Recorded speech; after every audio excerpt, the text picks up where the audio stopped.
Hello, my friend. I'm so glad you're here with us today as we talk with Stephanie Barron Hall about the Enneagram in real life, breaking down barriers.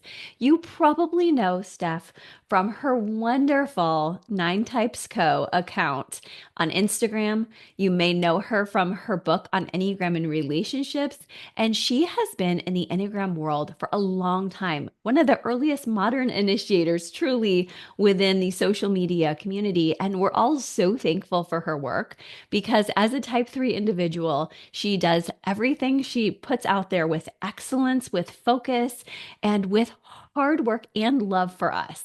So, as we get to talking with her, I can't wait to get to express my gratitude to her and with you guys now, just because without her beautiful work, we would not have so much Enneagram awareness out there. She has spoken across 6 continents, and now her tour continues with her brand new book. So I can't wait for her to dive in deep with us here.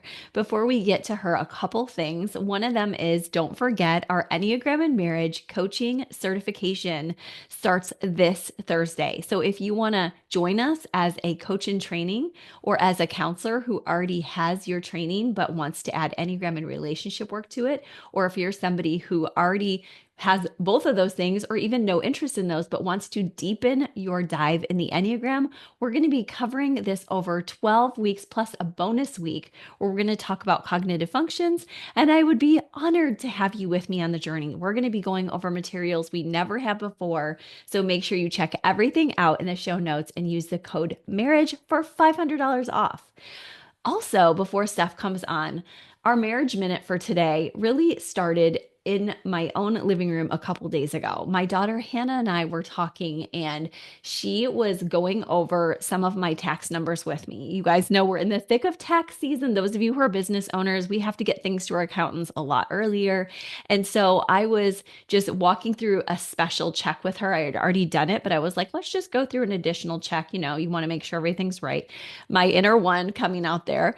And Hannah, being a heart type, wanted to process it all emotionally.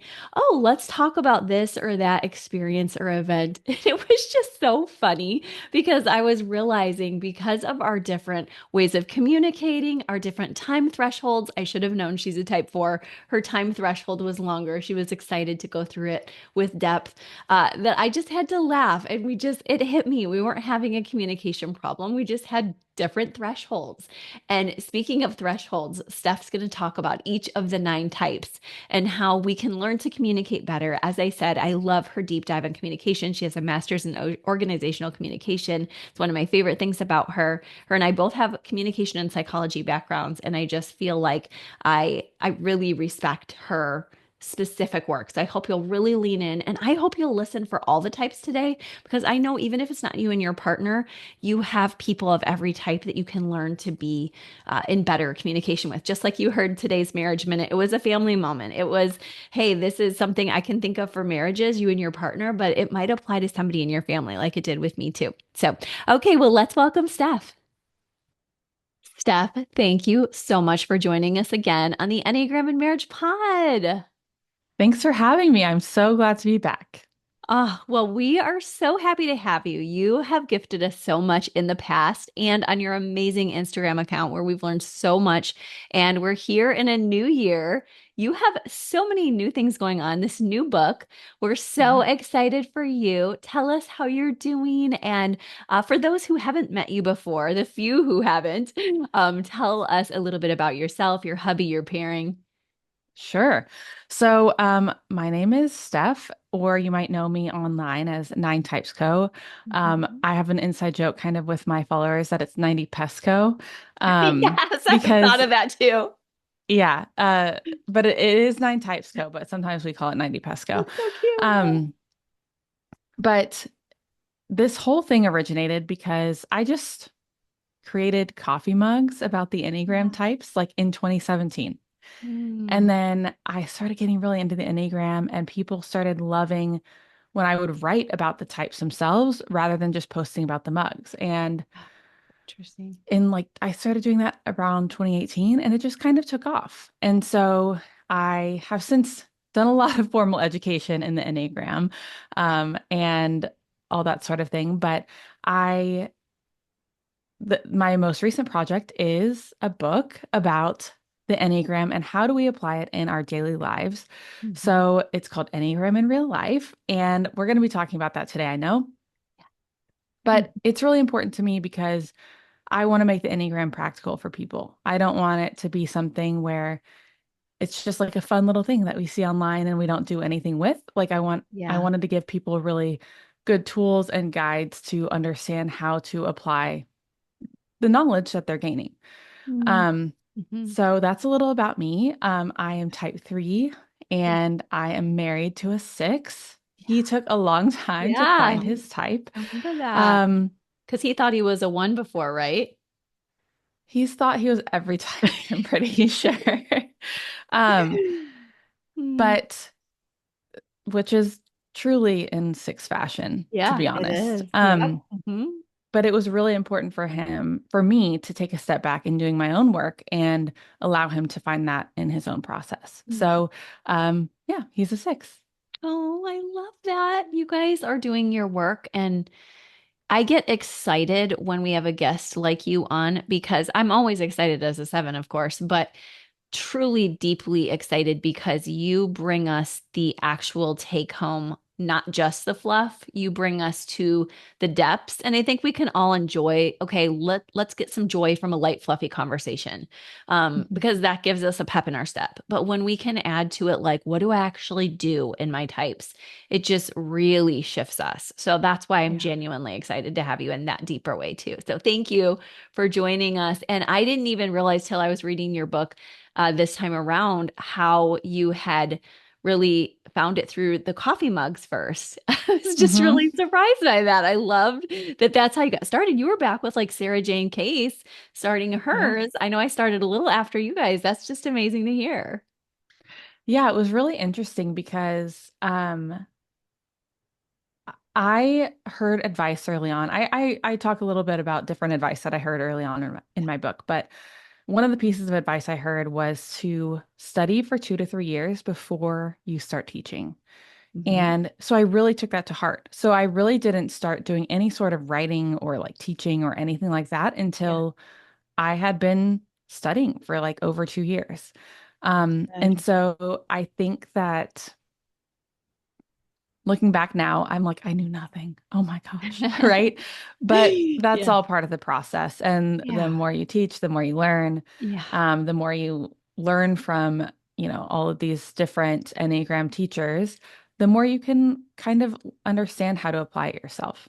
Yeah, so well said. And for those who are here wanting to do more learning, I know you have lots of great materials. You did some work, as did I, at CP Enneagram, and you graduated from their course. And so you just Hmm. have dug in with your hundreds of thousands of followers and places all over your own. You have your master's in organizational communication, I believe. Is that right? Right. Hmm. So you are just a wealth of just how to do this with systems, how to do this with our Yeah. marriages. You have your marriage book, and you also today have a book that I think people can share with just about everybody. But we'll talk more about that in a few minutes. From the book, I think people are eager to get it. We're right before it comes out.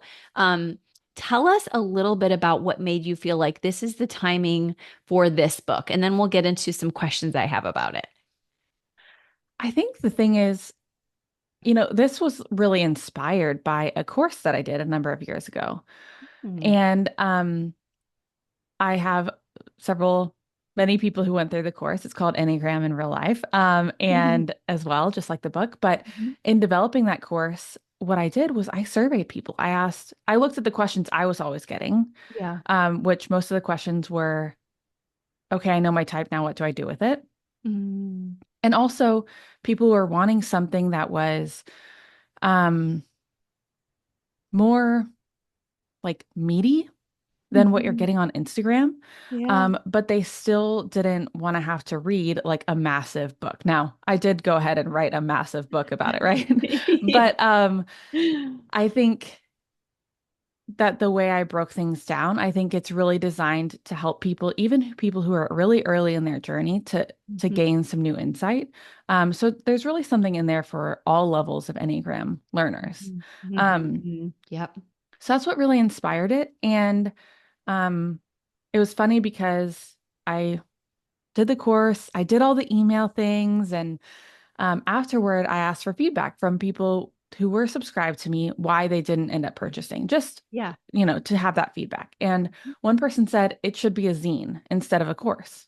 And I Mm, was like, okay, well, yeah. the script for this course is 55,000 words. So it's not a zine, but it is a book. Yeah, exactly. Um, and Wow. so from there, I just worked on it and like fleshed it out a lot more. Mm. Um, really practiced a lot of the different types of things that I was writing about and Yeah. went Oh, from there. yeah, that's so cool that you took the feedback. And that is, I think, so part of your personality type is the three isn't always seen as curious, but I think threes are super curious. They want to know what systems work, and they also want to look at the hard data about why they Mhm. didn't work because you are a heart type. You want to connect with people. And if there's ever a failure to connect, which there wasn't in this case, but if there ever is, you're really wanting to make that different. And that's what you're doing for all of us in this book is often every day there's little failures to connect. I already had one of those with my daughter today when she wanted to go to the grocery store yet again. And I was like, we're done with the grocery store this week. Find something here. And then I was like, oh, I miss my heart type daughter. I'm like, I'm sorry if that sounded insensitive. And so, like, we're always messing up in relationships, but sometimes in bigger ways than others, where we really need to pull back and say, what do we do? We're going to talk about a couple of the ways you bring that out in us in the book, if Sure. that's okay with you. Yeah, let's do it. Okay, perfect. Then our audience can really already start to get some taste of this beautiful process. And one of them is your open whole campaign where you're helping us to use our tools with actual practicality. Can you tell us about Hmm. that and how it opens us up for relational, really connection? Sure. So the open framework, OPEN, is something I came up with over the years, just needing something to like for people to grasp, because a lot of the Enneagram information that I offer, Mhm. to me, there are like really actionable takeaways, but I wanted something else for people to kind of grab onto to understand how to apply this stuff. So, Yeah. um, I'll just walk through it quickly. So Yeah. it stands for observe, pause, engage curiosity, and next right thing. So Mm. observe is Yeah. really observing what is happening for you. And sometimes that actually starts with a bit of a nuance, which is self-reflection rather than self-observation. So the difference that I see is self-reflection is after the fact. So, when I was doing that earlier, I had this reaction.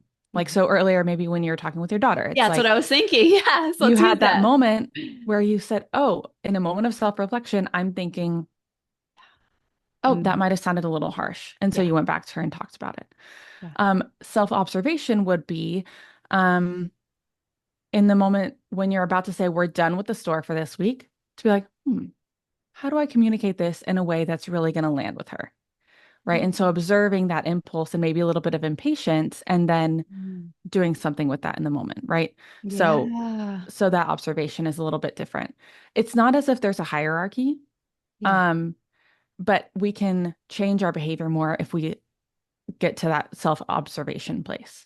Um, Which I think is, it's not like a hierarchy because they're not better or worse. It's just, but I do think that if you can get to that, it is going to be such a gift to both of you, right? Like yeah. that is so, I would love to do that. So thank you for reminding us of this. That it's okay to do it as a Yeah. reflection, but if you can catch it in the moment, it's even better.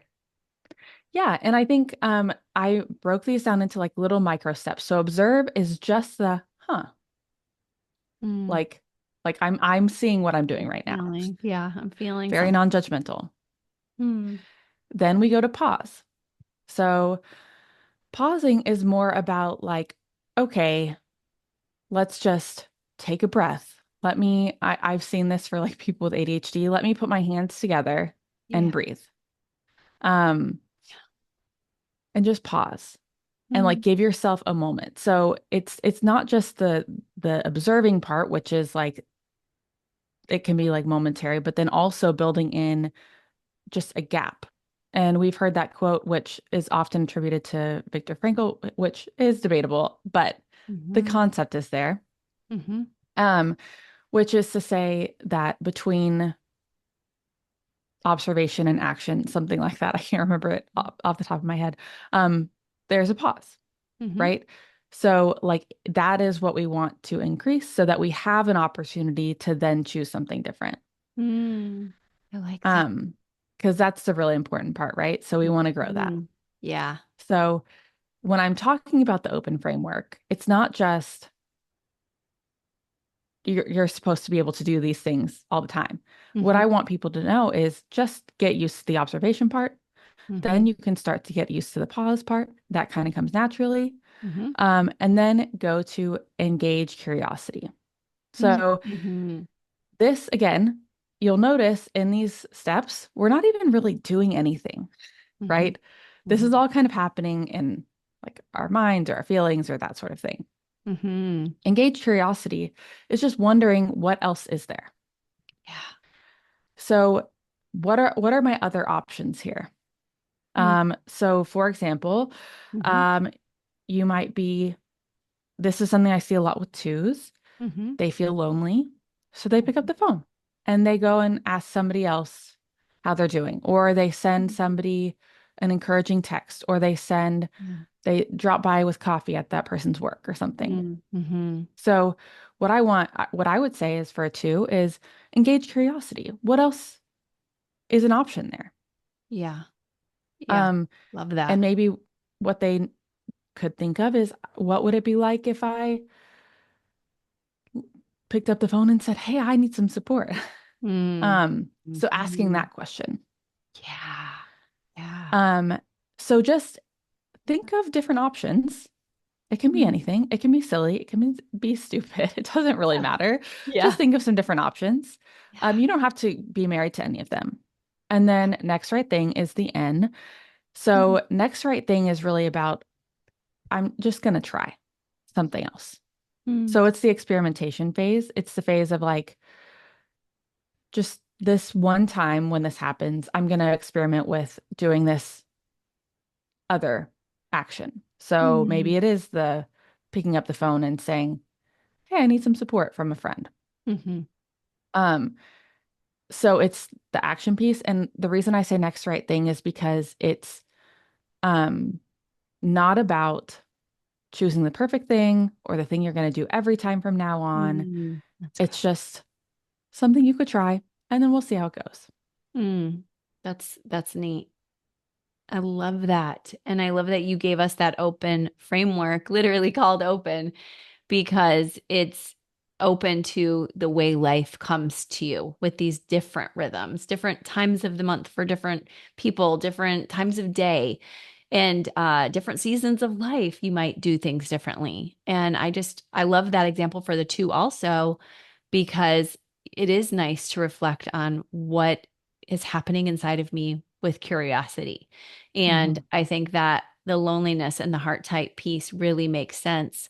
And of course, with me, the worry of the thinking type made sense where I'm like, oh my gosh, my daughter's not satisfied. She's going for that ice cream.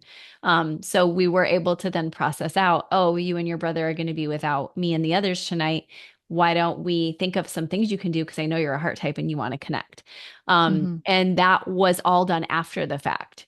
But what I love is that you're saying if we can catch ourselves, we don't have to close, work with like a closed connection loop. We can keep it Hmm. open if we can remember that. And I think maybe a place that two sevens, us busy types might miss, if I'm right, would be like the pause part would be the hardest to Yeah. probably catch ourselves. Is that what you've noticed? Yeah, I do. And I think that when it happens just kind of naturally, it's Mhm. magical because it's like that moment where you're like, oh my gosh, wait, something is happening here. Yeah.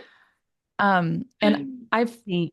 I've told this story on podcasts and elsewhere before, but one of the very first times when I experienced something like this, Mhm. um, I was driving to work Mhm. and I just instantaneously reached and turned up the radio.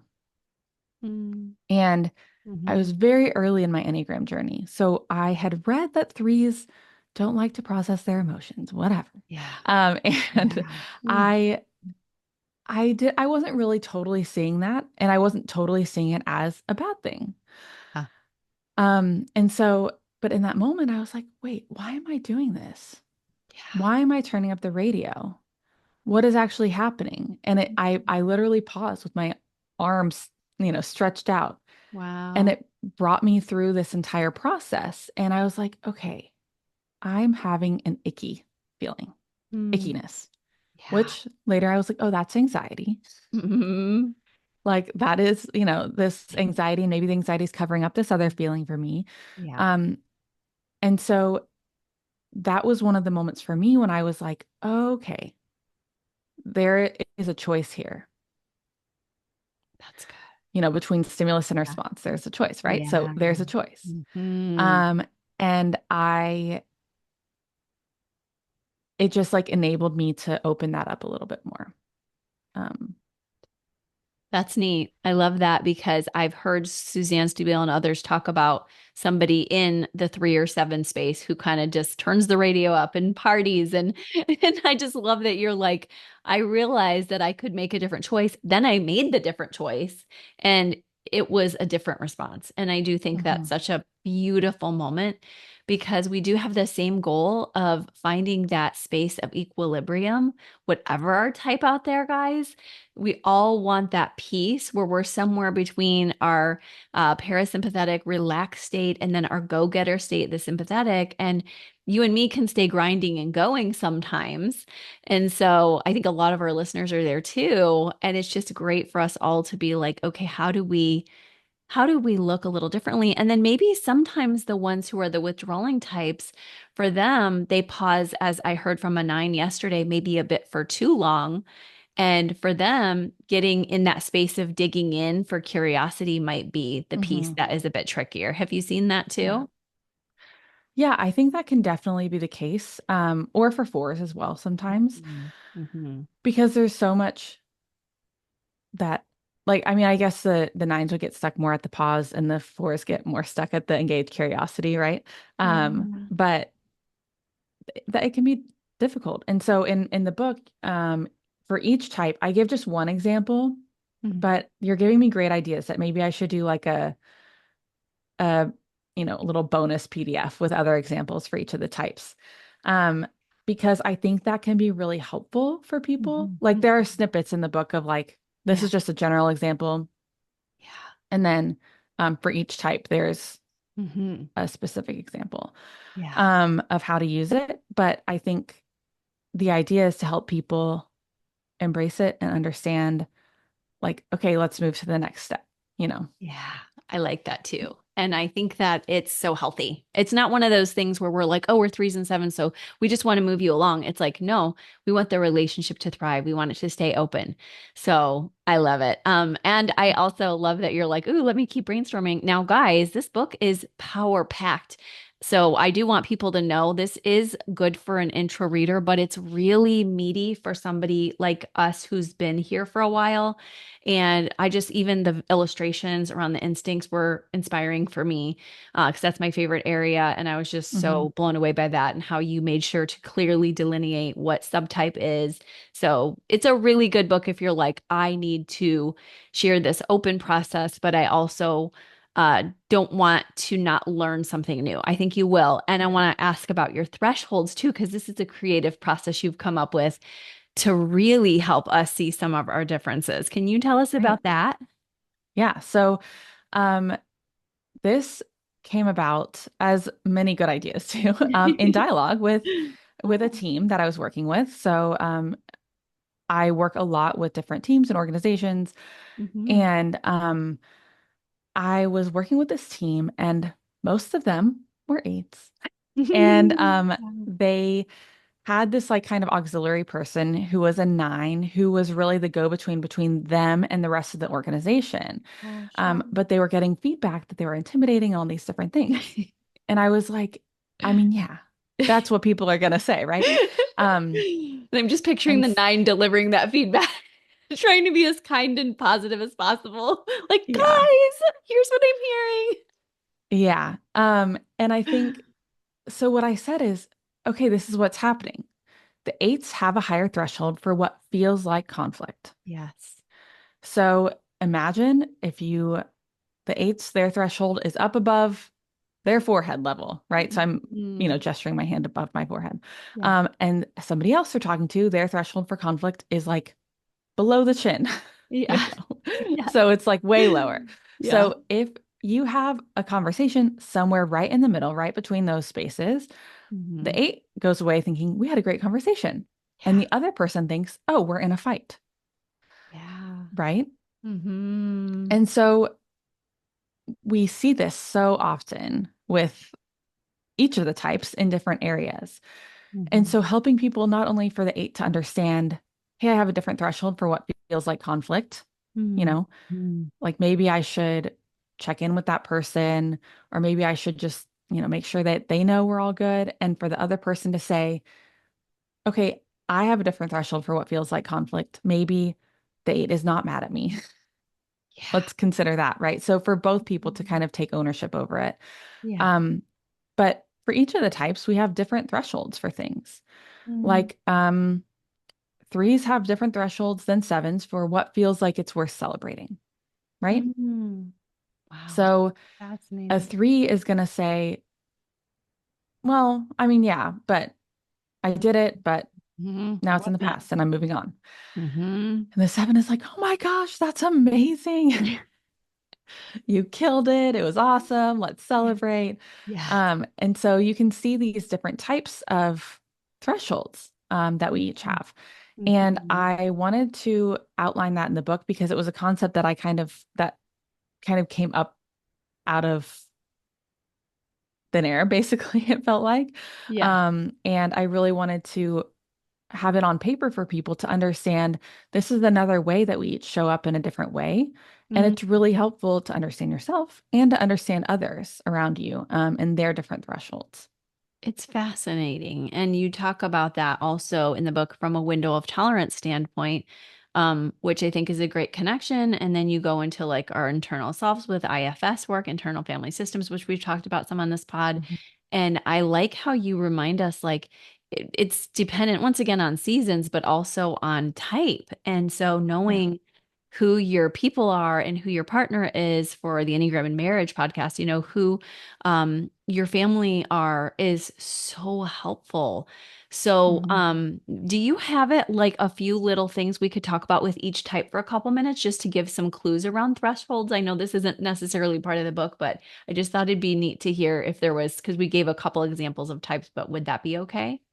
Sure. Okay. So, yeah, that would be amazing if you could talk about thresholds from the various types. Would it be okay?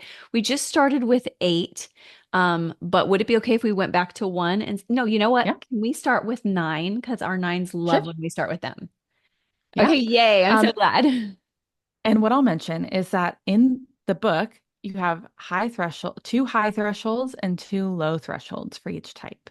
Hmm. So I'll just kind of pick one of the four for each Okay. type as we go through. Oh, perfect. Um, okay. So for nines, I think this one is really important. So nines have a high threshold for what feels important enough to raise their voice. And Mm. I think that's really important because what Yeah. can end up happening with nines is they see other people getting really loud and really passionate and really boisterous about certain things. Yeah. And they're like, I have never cared that much about Yeah. anything. Like maybe I Yeah. just don't have strong opinions, Yeah. but they Yeah. do. They do have Yeah, their they do. opinions. Hmm. It's just that they're not wanting to get all riled up about it. Hmm. And so I think it's important for nines to recognize that because they need to understand that their opinions are just as valid, even if they're not as loud about them. Mm, that's really helpful for our nines to hear and to challenge themselves with. And when it's important to put that energy out there, we've got a lot of potential energy for our nines and they can do it. Yeah. Yeah. That's good. Um, okay. For ones, they have a low threshold for what feels like blame or criticism. And what I Mm, mean by that is that something doesn't have to be that critical or that blaming for a one to have a really big reaction to it and to feel yeah. like really condemned by it. And this surprises a lot of people because they experience ones as critical, but I think Mm. that's because ones are so critical internally that Yeah. um things can feel really, really sticky and like, Hmm. you know, blame-ridden and shame-ridden for ones. Even if the other person might be like, oh, well, they criticize me all the time, I can criticize them. And it's important to recognize that that's not exactly what's happening for the one internally, right? Because Yeah, they're they having also that inner criticize critic that's them. spilling out. Yeah. Yeah. And I think that they work so hard to avoid being wrong or feeling like they're at fault that that Mhm. can be really hard for them. That makes sense. And so the threshold is lower, and we need an expectation of there's going to be some really strong responses from the gut and sensitivity here, even if I make a very small criticism. Yeah. That's right. Mm. Okay. For twos, Mhm. they actually have a high threshold for what feels too demanding. Hmm. Wow. So, what I mean by that is that they're okay with having expectations placed on them a lot of the time, and they place expectations on others. Sometimes they don't always realize they're doing that, Yeah. but they meet or exceed expectations a lot. Um, so they're kind of okay with that, like give and take of like we all have high expectations for Mhm. ourselves and each other and our relationships. And this is one of the things that I think really differentiates twos and nines Mhm. because, like, even if a two in some ways does resent the expectations, they will still try to meet them and exceed them. Yep. Whereas nines are like, I'm not interested in your expectations. Yeah. Yeah. Mhm. That's a really good distinction. And even if they are interested, they may be too tired. And so a two is like, I'm tired, but I'm barreling through. And that even, I feel that difference even in my texting relationships with nines and twos, where nines might have a moment of spurts. Maybe they've got caffeine, they're going for it. And then my twos, though, if you say anything, they're like, you will be getting a cheerful text back. Yeah. The expectation. So I hear that Hmm. like, and they're doing that not just with me, but everybody because that's part of them. And so thank you for just those who are out there like, am I a two or a nine? Like one more way they can discern. Yeah. For threes, I think they have a high expectation for what feels like too much to do, like too much to add on their plate. Mm. High threshold for what feels like too much to do. So what I mean by that is they're like, yeah, I can paint the whole house and re-landscape the yard. No problem. I can do that by tonight. And they're not thinking that is crazy. Like that is Yeah. not possible. Yeah. And so they just think that anything is possible. And that's one of the ways that they like start to feel like they're really inefficient or unproductive, and get really down on themselves because they have such high expectations for what they could potentially accomplish in a short period of time. It's not to Mm. say that they're always so outlandish about it, though. Sometimes they don't even realize that the expectations are really too high. Yeah. Yeah. And that's something you also talk about in your book too with yourself and learning that through a myriad of times of falling on the floor. Yeah. Leslie note moments. Burnout. Yeah. So I'm glad you have that. And I also heard you say earlier that threes celebrate differently than sevens. And I was thinking for themselves because my three Yeah. sister, at least, I know we've talked about my three sister a bit, but she will celebrate me so hard on things that I won't celebrate, and she won't celebrate herself. So I think Yeah. your loving heart comes out toward others. Is that right? In Yeah. I celebrations? think that Okay. I'm much more likely to celebrate somebody else than myself. Hmm. Yeah. Yeah, Hmm. so we have to remember our threes, guys. Threes need to be celebrated by you because they won't necessarily do that. Yeah. Okay. It's tricky. Like try emailing people and asking them for a endorsement for your book. It's like, Yeah. I just want to Yeah. crawl in a hole. Yeah, you're like, that is no, I don't want to have to ask you. Yeah. Oh, so sweet. Um, so fours. Um, I think fours have a low threshold for what it feels like to be misunderstood. So like Mm. it, especially when other people say, "Oh, I understand." Mm.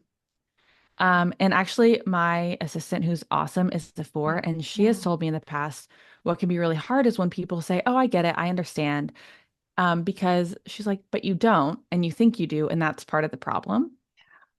Hmm. And so, what is really helpful is with to say like, okay, what I'm hearing is blank. Is there more? Mm. Or Mhm. am I missing something? That's wonderful. Um, and it's like that classic speaker listener technique, but just we're Yeah. using it with the Enneagram. Yeah. Um, but because fours are really, really sensitive to being misunderstood. And that's what the low threshold is all about, like something we have an acute sensitivity for that other people might not see. Yeah, that makes a lot of sense. And it makes me think on fours needing relationships with other fours and heart types, people that will go there with them. And thinking about them like having multiple relationships. I know we think about fours just having like sometimes a smaller community, but it's like, unless they're really good at attuning and asking what you just did, which so many people are not, I feel like it's a gift to them to have several places because they know they just need time and connection. Like we always say, fours Mhm. need their time. Like your assistant probably needs people to sit with her for a while to do that. And yet it's like, um, I know at least for myself, I don't always have the time I want to give to fours. So it's Mhm. good to kind of reflect on that together. Like, how can we meet them creatively? But yeah, spending time with people like yourselves out there can really help to fill some of that. Yeah. Yeah, for sure. Mm. Um, okay, for fives. Mm. Fives, this one is like not that surprising to a lot of people, but fives have a high threshold for what feels like competence or what qualifies as competence. Oh, interesting. Yeah. So they expect a certain level of expertise before somebody says, I'm an expert. And so there's nothing that Mhm. like makes a four, I mean, a five, Yeah. more irritated, I think, than when somebody is like, oh, I'm an expert on this, and they're just not. Yeah. Um, like fives are the people, and I've seen this multiple times where it's like they decide to start a business and they realize, oh, I need to know how contracts work. And all of a sudden they're in law school because they want to understand everything. Yeah. Um, and so they are not going to claim any sort of competence or expertise unless they really, really have it. And that's the quickest way to like have a touchy conversation with a five is when you're trying to convey a level of expertise that you don't actually have. That's so good. And then they will question their own competency and yet know more than anyone Yes. else. Right. Right. They always have so much info. Right. But that's so humble of them to be like, look, I will hold my standards high, but like, I also am not going to be bragging that I know it all unless I really do.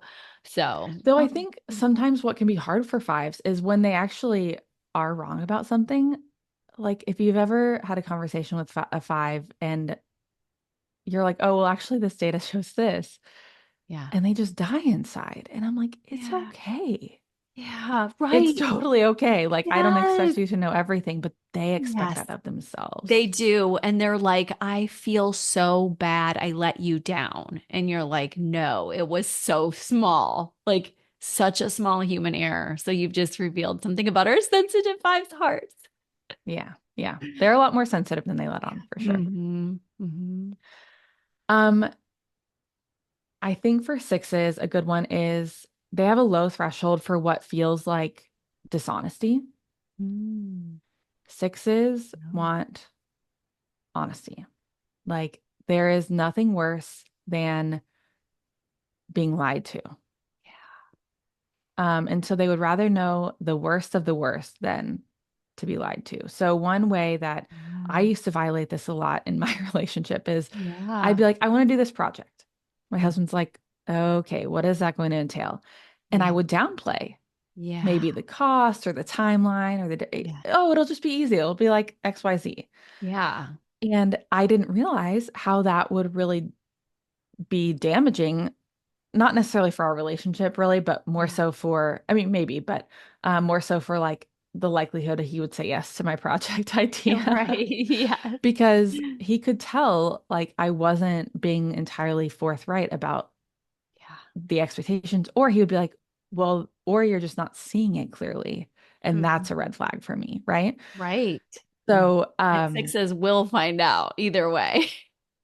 yeah. And so I think it's really important to understand that they want that transparency. Yeah, they do. Um, and they want to know, well, how long do you really think this is going to take? How Mm. long do you really want to stay at this party? Yeah. Um, all those sorts of things. Yeah, so good. I love it. Our sixes are so present-minded. So they're like, I'm going to be watching. And not out of a weirdness, just they love to be together. They love to connect. So they're going to notice everything because they're going to be right there. So if you lie to them, they feel so disappointed. And thank you for just naming that they hurt so deeply and they want that trust. Yeah. Yeah. Um, okay. Finally, sevens. So I think sevens have a low threshold for what feels too emotionally heavy.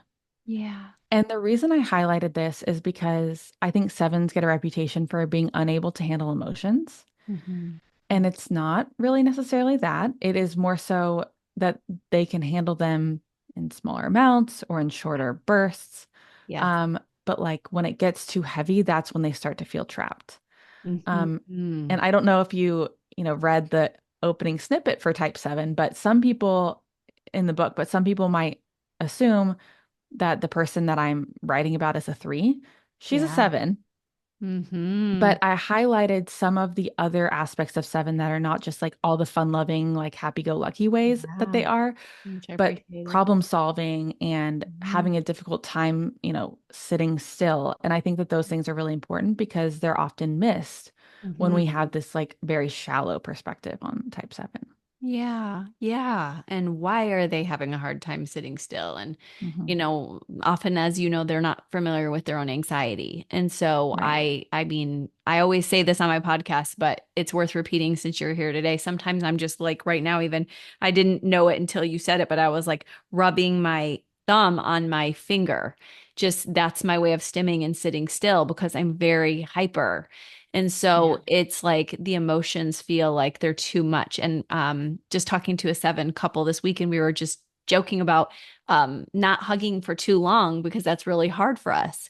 And Hmm. my 4 will hug me also for a long time. And I'm just like, help, and she's like laughing and she'll just stop me for a random hug. And I'm like, like, and so it's just like we even can't handle good emotions for long.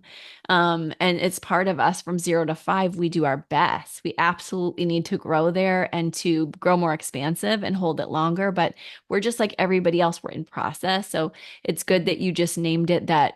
Trust me, they want to go deep with you, but you might have to be creative to get there. Hmm. Yeah. Yeah. And take it a little bit easier. It's not that they're emotionally stunted necessarily or something like Yeah. that. That's what people, Yeah. I think, portray sometimes, but Yeah. um, there's a lot more going on. Yeah, and we may need our time doing some IFS work or others. If you're a 7 listening, you may need that. I need time to do that by myself because we like to do our processing by ourselves. Like 5s, we need some of our time to be. If we're going to be emotional, it needs to be just us. Hmm. Because we were also overwhelmed by emotion as kids usually. So I think it's really cool that you've got thresholds for every type. And I know we had covered 8 already for those who didn't catch it at the beginning, but thank you for just noting that even 8s have their time to just be like, we're fine. I'm not in conflict. And yet we know like somebody else might have felt that. So it's just good Hmm. feedback for them to take that breath and know, okay, I didn't mean that, but Yeah. somebody else felt like it was a lot of strong emotion. Yeah, and I think the other piece of that particular, high threshold for what feels like conflict is that 8s are also really good at uncomfortable conversations and topics. So like I Yeah. have a very dear 8 friend who is a therapist, Mm, and she's so good at that because she's so good at the really hard conversations or yeah. the really uncomfortable topics. Like she has a big capacity to be able to process with Yeah. people, and for it to not be something that she's like carrying around all day, Oh, you know? what a gift. Yeah. My goodness. I love 8 therapists for that. And we had Adam Hmm. Young on this podcast, who's an 8 therapist, and we were all like imagining him to be our therapist because he's like, can I push back on that? And so Oh, I I love how love when they 8s do say that. that. I do too. I'm like, So geez, but it's hard. when I teach in corporate, I always start with type 8, and I really like doing that because the 8s give such a good model of being able to be like, actually Oh, that doesn't resonate. Actually, that doesn't click with me. Here's what does. And yeah. they push back on what I'm saying, Yeah. which is so helpful for Helps a lot of you. the other types to feel like, oh, it's okay to push back. It's okay to be Yeah. suspicious of this framework that I'm learning, right? Yes. Which I appreciate because eights Mm. kind of are that archetype of showing us how to be courageous in those conversations. Oh my goodness. And that's something my son and I were just studying in logic also this morning is that's real science versus pseudoscience. Pseudoscience says, don't push back on me. I'm not going to get peer review. I don't want any kind of research. And our eights can lead the way to be like, hey, let's really test this and make it better. Makes your book better, makes my work better. So Mhm. thank you to the eights out there. We're sorry that we can't always handle all the stimulus, but keep trying because we want to grow with you. Yeah. But this is just literal little snippets from your book, and there's so much more, like we said, subtype and instinct, and you go through the triads really well. Um, so I think everybody is just eager to get their hands on it. You're also doing some bonuses. Can you tell us about where they can find you and get a hold of your work for all of this? Yes. So you can find me at Nine Types Co on Instagram Mhm. or the Enneagram in Real Life podcast. Mm. If you go on Instagram, you'll see there's the little link in bio, nine types dot co. So nine types all spelled out dot co/links. And Mhm. the pre-order button for the book is right there. So go ahead and grab it. There will be pre-order bonuses. I don't have much yet to Yay! tease for you, but Yeah, there will yeah, be those. One thing that's kind of fun to note is throughout the process, something that was left on the cutting room floor yeah, was because if anyone's ever written a book, yeah, you end up with way more words than you're actually yeah. conceivably allowed to print, right? Yes. Um, so I interviewed one to two people of each subtype about what it's like to live in their subtype. That's so great. And so there are a ton of extra stories and insights that I have from those people. And a lot of that is woven into the book already, but you aren't going to see like their actual like whole stories that they shared with me. So I'm Mm. hoping that I'll find some way to get those out in front of you guys so that you can learn a little bit more about your specific subtype. Oh my gosh, that would be beautiful. I just had a client ask for that, a one wing nine, not long ago. And so I was looking around for him. So I love Yeah. that we will maybe get some of that from you. And you're always producing, and we thank you. And we know you're resting and producing both because you're doing your work. So thank you for doing that and just blessing us so much, Steph. Thanks so much for having me. This was so fun. Yes, it was. Thank you. Thank you so much for tuning into today's podcast. Stephanie is the real deal. I hope you will grab her book. We are presenting today because you still have time to get the pre order bonuses. So, very thankful and excited that she is sharing those with us today. And you can check everything out in the show notes right now. Okay, bye bye.